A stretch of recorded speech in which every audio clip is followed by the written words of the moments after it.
Digital exclusive లో మనం చూస్తున్నాం బంగారం వెండి ధరలు భారీగా హెచ్చుతగ్గులు మనం చూస్తున్నాం. అయితే గత కొంతకాలంగా చూస్తే వెండిలో హెచ్చుతగ్గులు అనేవి నెలకొన్న బంగారంలో మాత్రం కేవలం అది హెచ్చు అవుతూనే వస్తుంది. 7,500 రూపాయల వరకు పెరిగింది ఇప్పటి వరకు అని చెప్పుకోవచ్చు తులం బంగారం ధర. నిన్నటితో పోలిస్తే ఒకేసారి 15,000 రూపాయలు వెండి అయితే తగ్గింది.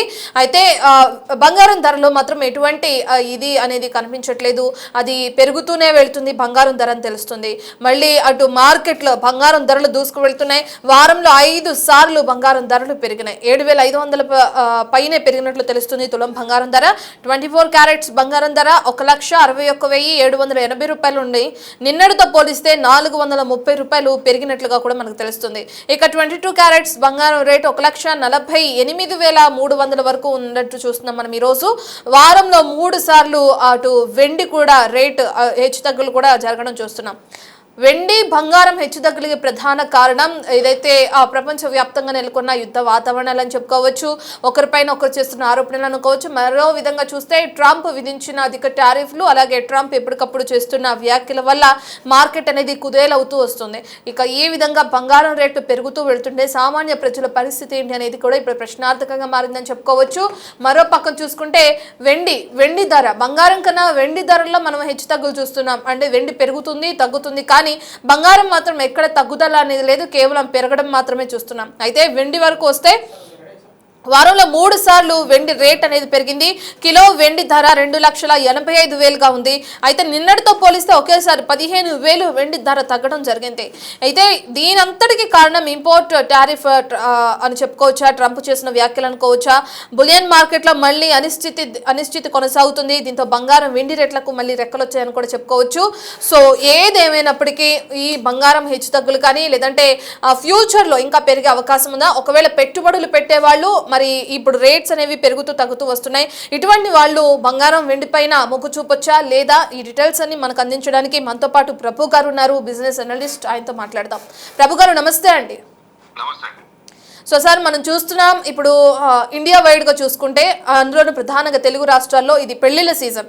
సో ఇప్పుడు సామాన్య ప్రజలందరూ మన భారత సంస్కృతి ప్రకారం ఏదైనా శుభకార్యం ప్రారంభిస్తున్నప్పుడు ఎంతో కొంత గోల్డ్ కొనడం అనేది ఆనవాయితీగా వస్తూ ఉంటుంది.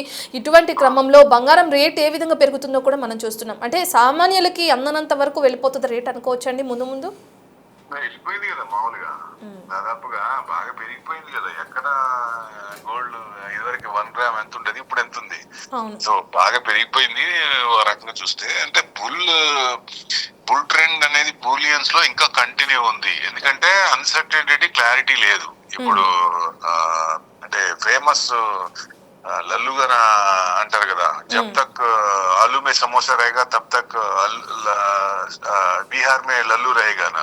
ट्रम्प जब तक रहेगा तब तक టరీఫ్లు ఐసా रहेगा. ఆయన ఉన్నంత కాలం టరీఫ్లు ఉంటాయి. ఆయన కొత్తది ఏదో ఒకటి తెస్తూనే ఉంటాడు. సుప్రీం కోర్టును కూడా పట్టించుకోనే ఇది ఉంది. వాళ్ళు నాస్టీ అంటున్నాడు ఆయన. సో ఇంకా ఫస్ట్ 10% అన్నాడు, మళ్ళీ 15% అన్నారు, మళ్ళీ ఇప్పుడు 10% అంటున్నారు. ఇంప్లిమెంటేషన్ 10% ఇవాళ నుంచి అంటున్నారు. అంటే ఈ క్లమ్జీ అన్సర్టనిటీ మార్కెట్ లో అవుతుంది. సో డెఫినెట్ గా ఇది ఏంటి ఇప్పుడు ఇరాన్ వార్ అంటున్నారు, అది ఎనీ టైం అటాక్ అంటున్నాడు. 3 రోజుల నుంచి ఏ సెకండ్ అయినా రావచ్చు అంటే అది మళ్ళీ కొంచెం వెనకటికి వేస్తున్నారు. ఎట్టి పరిస్థితుల్లో అటాక్ చేయొచ్చు. కాబట్టి బూలియన్ మెటల్స్ లో బూలియన్ లో ఇంకొంచెం ట్రెండ్ పాజిటివ్ ఉంది. ఇప్పుడు ఈ రకంగా కొత్తవి వస్తే ఇష్యూస్ ఇంకేదైనా కొత్తవి తెచ్చినా సో డెఫినెట్ గా గోల్డ్ కొంచెం పెరిగే ఛాన్స్ ఉంటుంది. జియో పొలిటికల్ టెన్షన్స్ ఉన్నప్పుడు ఇది కొంచెం పెరిగే ఛాన్స్ ఉంటుంది. 2 లక్షలు రాదా అంటే ఆయన కొత్త డాన్స్లు ఉన్నంత వరకు అవి పెరుగుతూనే ఉంటాయి. ఇది మెయిన్ అంటే పార్టీ కూడా పునరాలోచించి ఇంపీచ్మెంట్ కి అంటే నవంబర్ లో ఉంది మిడ్ ఎలక్షన్స్. నవంబర్ రాకుండా ముందే కొంచెం ఏదైనా చేస్తుందా, లేకపోతే నవంబర్ లో ఏదైనా వ్యతిరేకత వస్తుందా? ఎందుకంటే ఆయన కొంచెం ఒక అడిగి వెనకేసాడు, కొంచెం మెత్తపడింది. ఎందుకంటే ఆ ఎలక్షన్స్ ఉన్నాయి కాబట్టి. ఆ ఎలక్షన్స్ అయిపోయిన తర్వాత మళ్ళీ విజృంభిస్తాడు ఆయన. ట్యాక్స్లు కానీ ఇప్పుడు మొన్న కూడా January 20th జాయిన్ అయ్యాడు. 2 నెలలు గ్యాప్ తీసుకొని 3 నెలల తర్వాత మళ్ళీ మొదలు పెట్టాడు కదా టెరిఫ్లని. సేమ్ అట్లానే నవంబర్ లో ఎలక్షన్స్ కనుక ఆయన పాస్ ఆన్ అయిపోతే, మిడ్ ఎలక్షన్స్ పాస్ అయితే మళ్ళీ డిసెంబర్ జనవరి నుంచి మళ్ళీ మొదలు పెడతారు. ఆయన నమ్మడానికి లేదు 80%. అందుకనే గోల్డ్ బూలియన్ ట్రెండ్ ఇంకా పాజిటివ్ ఉంది. ఆయన ఉన్నంత కాలం ఆ ట్రెండ్ అనేది అన్సర్టనిటీ అనేది కంటిన్యూ అవుతుంది. కాబట్టి ఈ ట్రెండ్ అనేది కొంచెం కంటిన్యూ కావచ్చు అనేది ఎక్స్పెక్టేషన్. అందుకనే ఎవరన్నా ఉన్నా ఇప్పుడు ప్రెసెంట్ ఇప్పుడైనా గోల్డ్ కొనుక్కోవచ్చు. అంత విపరీత ఇన్వెస్ట్మెంట్ గా కాకుండా అవసరం అంత ఎంత కావాలో అంత కొని పెట్టుకోవచ్చు. ఒకవేళ పెరిగితే అంత సంతోషం, అదృష్టం. అట్లా సిల్వర్ మటుకు లాంగ్ టర్మ్ లో మీరు పెట్టుకోవచ్చు అండి, ఏం డౌట్ లేదు. ఇప్పుడు ఎందుకంటే 3 లక్షలు దాటదా, 5 లక్షలు కూడా దాటే అవకాశాలు అంటే ప్రభు గారు గోల్డ్ అనేది పెరుగుతూనే ఉంది ధరలు మనం చూస్తున్నాం, మరి వెండి పైన ఆ ప్రభావం లేదంటారా అంతగా?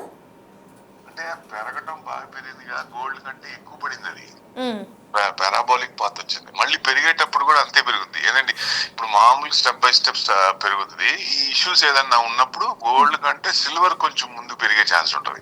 ప్లస్ ఇలా పెరుగుతున్నప్పుడు ఏంటంటే ఎక్కువ మంది ఫ్యూచర్స్ లో వాటిలో పెరుగుతుంది చేయాలి లేదా మిస్ అయిపోతున్నాం అనే ఉద్దేశం అట్లా కూడా MCX లో ఉంటది. కమోడిటీ ఎక్స్చేంజ్ లో ఎక్కువ పొజిషన్స్ తీసుకోవాలంటే అది కొంచెం యాడ్ అవుతుంటుంది, add fuel to the fire లాగా. అట్లా కొంచెం వచ్చే ఛాన్స్ ఉంది. అందుకనే ట్రెండ్ పాజిటివ్ ఉంది, ఇంకా బూలియన్ లో పాజిటివ్ ఉంది. ఈక్విటీకి సర్టనిటీ రావట్లేదు, ఇంకా ఆయన ఏవేవో చేస్తున్నారు, ఇవి అబ్జర్వ్ చేయాలి. ఇప్పుడు ఆయన 15% అంటాడా లేకపోతే ఇంకా పెంచుతాడా? ఎందుకంటే ఈ 15% 10% కూడా 150 డేసే, అంతకు మించి పోదు. ఆ 150 డేస్ అయితే భరించాలి అప్పుడు దాకా, ఎందుకంటే తర్వాత బిల్ పాస్ అవ్వాలి. బిల్ పాస్ అయితేనే అప్పుడు అది రిజెక్ట్ అవుద్ది.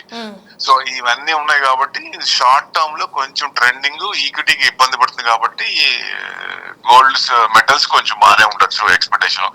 ఇప్పుడైనా ప్రెసెంట్ పొజిషన్ అయినా గోల్డ్ అండ్ సిల్వర్స్, కాపర్ ఇవన్నీ కొనిపెట్టుకుని మీరు మంచి హై దాటదంటే హై దాటిపోయి ఫ్రెష్ హై కూడా వచ్చే అవకాశాలు ఉన్నాయి ఈ December 26 లోపల.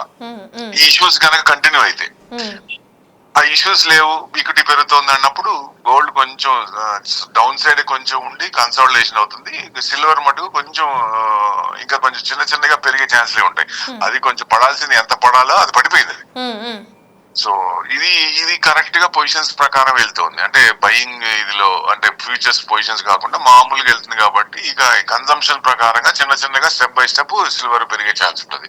సిల్వర్ తో పాటు కాపర్ కూడా పెట్టుకోవచ్చు అండి ఎవరైనా సరే. కాపర్ అంటే కాపర్ ETFs కాపర్ బీస్ లేవు కాబట్టి కాపర్ స్టాక్స్ ఉన్నాయి, ఈక్విటీ స్టాక్స్ ఉన్నాయి, వాటిలో ఇన్వెస్ట్మెంట్ చేసుకోవాలి. అతి తొందరలో కూడా కాపర్ ETF, కాపర్ బీస్ వస్తాయి. అతి తొందరలో వచ్చినప్పుడు దాంట్లో కూడా ఇన్వెస్ట్మెంట్ చేసుకోవచ్చు. ఓకే అండి. పెట్టుబడులు పెట్టేవాళ్ళు మీరు చెప్తున్నట్లుగానే గోల్డ్, సిల్వర్, కాపర్ ఈ మూడింటి పైన పెట్టొచ్చు అంటున్నారు. అండ్ ప్రెసెంట్ సిచ్యువేషన్ చూస్తే మీరు ఇప్పుడు చెప్పిన విధంగానే ట్రంప్ చేస్తున్న వ్యాఖ్యలు ప్రధానంగా దీనికి ఆ ఎఫెక్ట్ అనేవి చూపిస్తున్నాయి. మరి ఈ టైంలో పెట్టుబడులకు ముందుకు వెళ్ళొచ్చు అంటారా, లేదంటే కొంత సమయం వేచి ఉండడం మంచిది అనుకోవచ్చా? ఎప్పుడైనా మీకు పెట్టుబడి పెట్టమంటే ఒక మొత్తం తీసుకెళ్ళి ఈక్విటీ బాగాలేదు కదా తీసుకెళ్ళి మెటల్స్ మొత్తం పెట్టకూడదు. 10 to 15% లేదా మాక్సిమం 25% మెటల్స్ లో పెట్టాలి. మెటల్స్ లో అది కూడా డైవర్సిఫైడ్ చేయాలి. ఇప్పుడు సిల్వర్ ఉంది, జింక్ ఉంది, కాపర్ ఉంది, అల్యూమినియం ఉంది, ఇన్ని ఉన్నాయి. సో బీస్ ETF లేనప్పుడు స్టాక్స్ లో పెట్టుకోవాలి, జింక్ అట్లాంటి వాటిల్లో, సో అట్లా కాపర్ వాటిలో.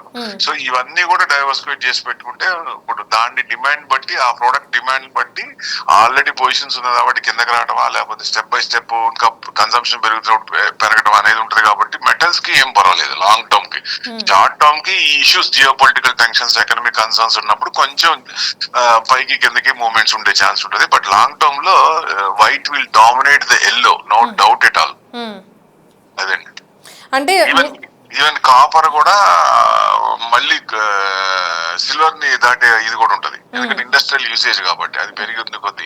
ఎందుకంటే మ్యానుఫ్యాక్చరింగ్ ఇప్పుడు దాకా ఇండియాలో లేదు. ఇప్పుడు మనం బడ్జెట్ లో వికసిత్ భారత్ బడ్జెట్ అనుకుంటాం, ఓన్లీ సర్వీసెస్ వీటి మీద ఆధారపడ్డాం. ఇప్పుడు మ్యానుఫ్యాక్చరింగ్ పెంచుదాం నెక్స్ట్ 25 years లో అనుకుంటుంది గవర్నమెంట్. సో అంటే ఇప్పుడు మ్యానుఫ్యాక్చరింగ్ పెంచినప్పుడు మరి కాపర్ యూసేజ్ ఎక్కువ ఉంటదిగా, సో డెఫినెట్ గా కాపర్ కూడా బాగా పెరిగే ఛాన్సులు ఉంటాయి. అవునండి. ఫ్యూచర్ లో ఏమైనా హెచ్చు తగ్గులు అనేవి ఇప్పుడు చూస్తున్నాం మనం ప్రెసెంట్ అయితే, ఫ్యూచర్ లో తగ్గే ఛాన్స్ ఏమైనా ఉంటుంది అనుకోవచ్చండి గోల్డ్? గోల్డ్ తగ్గడం అంటే మీకు ఇప్పుడు ఎందుకు అంత పెరుగుతుంది? రిటైల్ ఎంత పర్సెంటేజ్ అయినా విపరీతంగా అంటే బుడబడా పెరగదు కదా. సో సెంట్రల్ బ్యాంక్స్ ఎవరైతే కొంటున్నారో వాళ్ళు ఎక్రూయింగ్ ఆపట్లేదు, అది మనం చూడాలి. మార్కెట్ స్ట్రాటజీలో మార్పు రాలి, అక్కడ బయింగ్ జోన్ లోనే ఉన్నారు. ఎందుకు చేస్తున్నారు? వాళ్ళ స్ట్రాటజీ ఏంటి? క్రైసిస్ వచ్చినప్పుడు బయటపడటానికి. అంటే అన్ని కంట్రీస్ కి ఒకేసారి క్రైసిస్ రాదు, ఒకటి మేజర్.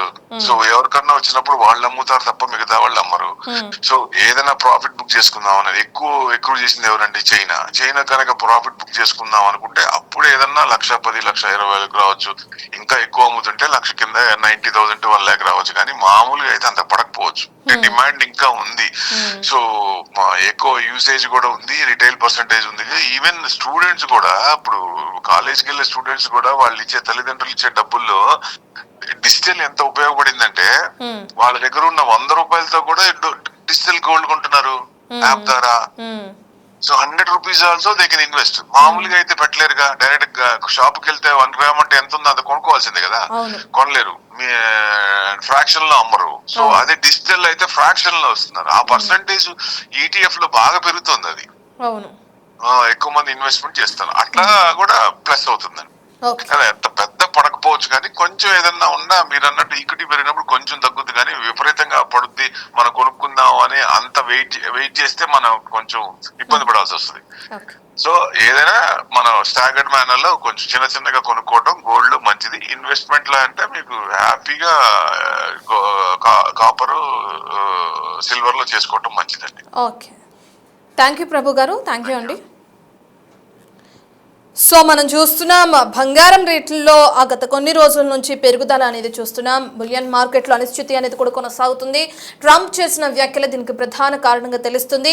ఇరాన్పై ఎప్పుడైనా యుద్ధం ప్రకటించే అవకాశం కనిపిస్తుంది. గత 3 రోజుల నుంచి ఇదే హాట్ డిబేట్గా మారింది. ఈ క్రమంలో బంగారం భారీగా తన రేట్స్ అనేవి పెంచుకుంటూ పోతుంది. కానీ సిల్వర్లో హెచ్చుతగ్గులు మనం చూస్తున్నాం. బంగారంలో ఇప్పటి వరకు చూసుకుంటే 7,500 రూపాయల వరకు కూడా బంగారంలో రేట్లు పెరిగినట్లు తెలుస్తుంది తులం బంగారం.